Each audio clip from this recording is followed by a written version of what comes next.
कल राज्यसभा में बजट पर बात करते हुए वित्त मंत्री निर्मला सीतारमण जी ने मेरे बयान को लेकर काफी कटाक्ष किया और ये भी कहा कि मैंने हाउस को मिसलीड करने की कोशिश करी।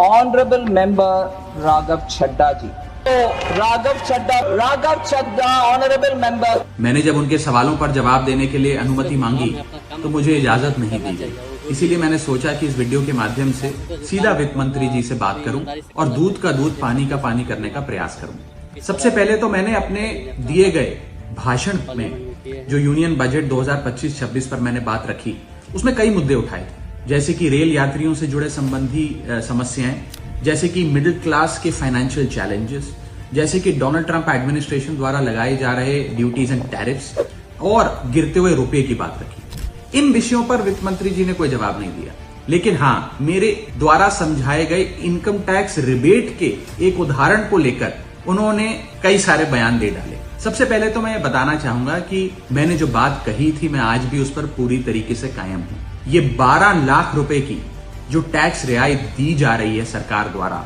ये ना ही टैक्स एग्जेम्पशन है ना ही टैक्स डिडक्शन है, सिर्फ और सिर्फ टैक्स रिबेट। यानी कि 12 लाख रुपए से ऊपर अगर आप आमदनी कमाते हैं एक वित्तीय वर्ष में तो आपको अपनी पूरी आमदनी पर इनकम टैक्स भरना पड़ेगा। मेरे इस कॉन्सेप्ट को समझाने के लिए दिए गए उदाहरण को वित्त मंत्री जी ने टेक्निकली उसे उलझाने का प्रयास किया, उसमें मार्जिनल टैक्स रिलीफ का कॉन्सेप्ट जोड़कर यह सिद्ध करने की कोशिश करी कि मेरा उदाहरण गलत था। मैं आपसे वित्त मंत्री जी सीधे तौर पर पूछना चाहता हूं, क्या यह सत्य नहीं है कि अगर कोई व्यक्ति 12 लाख से ऊपर इनकम कमाएगा तो उसको अपनी पूरी इनकम पर टैक्स भरना पड़ेगा? चलिए, मार्जिनल टैक्स रिलीफ 1275 तक आप दे रही हैं। आप मुझे यह बताइए कि अगर एक व्यक्ति 13 लाख रुपए 13 लाख रुपीज एक वित्तीय वर्ष में कमाता है तो उसे अपने पूरे 13 लाख की आमदनी पर अपने स्लैब अनुसार इनकम टैक्स देना पड़ेगा कि नहीं देना पड़ेगा, या 13 लाख माइनस